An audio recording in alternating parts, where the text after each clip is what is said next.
Hi friends, welcome back to Do It New YouTube channel. Today's our objectives: do the practical on the radiometric calibration using Hyperion data. So use the radiometric calibration to calibrate image data to radiance, reflectance or the brightness temperature. So we are not spending more time to here. Do the practical, just follow me. This is a NV standard environment. So you just import here or open the Hyperion data. You can see here this is a directory of the Hyperion practical subset. Just open that Hyperion data. This is a data manager having the complete 198 band. So just right click on that data. Open here, or you can also use the file menu. Open, go to the Hyperion data subset, click on open data manager. I think we are close everything first. Yes, we are close. Open subset, open it. You can see here this is Hyperion data. So subset I was already created. You need how to create the subset. You just follow my previous video on the NV series, so that's helpful to you. So we are just import here this entire Hyperion band, removing 198 bands. So just close this one. You can see here this is a different data, and you can also this data manager. You can see here that this is a band 1 and 426 is the nanometer of that band difference. You can see here the 426, 436, 447. So it is a difference in the 10 value. Just we are closing here. Now our focus here the radiometric calibration. You can see here the right hand side of the toolbox, just radiometric corrections. Just extract that. You can see here the bottom upside the radiometric calibration. Open that. Yes, file is here, and just select the special file. Okay, you can see here the radiometric calibration types, radiance, then output interval, 3 types of the output interval: band sequential, then band imagery line, band imagery pixel, band interval line, band interval pixel. This is a output interval of the radiometric correction. So interval line and interval pixel both are used. Both 3 radiometric corrections interval levels are using. Output types is the float by default, so do not change in between. Apply the flash setting. So it is you can see here this change the BIL, and scale factor is a 0.1. so applying the flash setting, save that file. Give the name of the radiometric calibration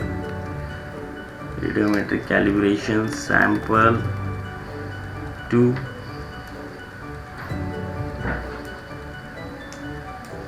Just extract here, save, and just click on OK button.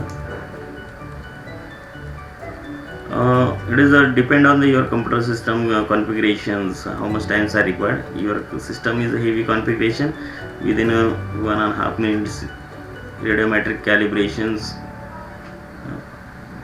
work are done. You can see here the radiometric calibration are done, and both files are opening here. Just right click on that.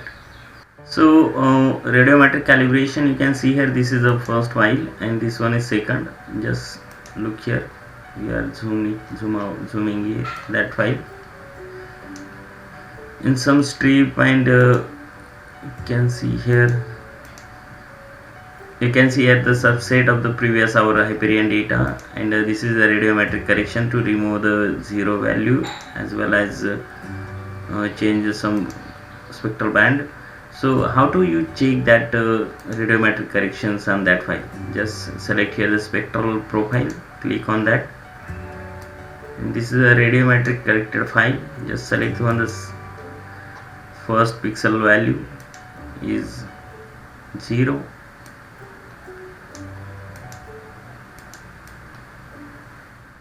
and same place we are using here the unradiometric corrections. So again one plot spectral profile open, same, and we are choosing here the spectral profile.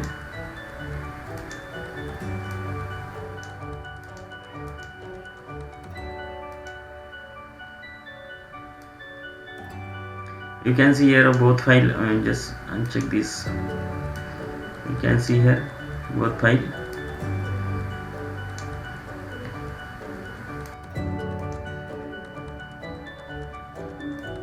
This is a spectral profile radiometric correction sample, and this is a subset file. So we just move the cursor point so you can easily understand.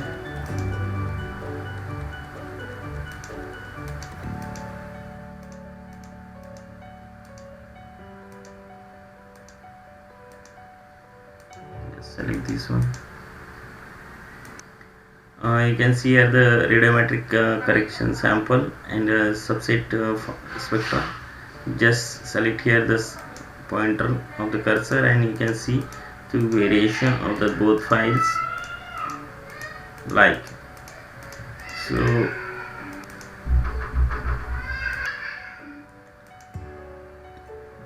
Here green vegetations and building area, so lots of changes are radiometric correction. So guys, our objective is here finished. So hope you understand very well. So guys, before we conclude this tutorial, I request you guys, do not forget to share and subscribe my YouTube channel. We call it Do It New, and also press the bell icon. Bye bye, see you, meet you on the next tutorial.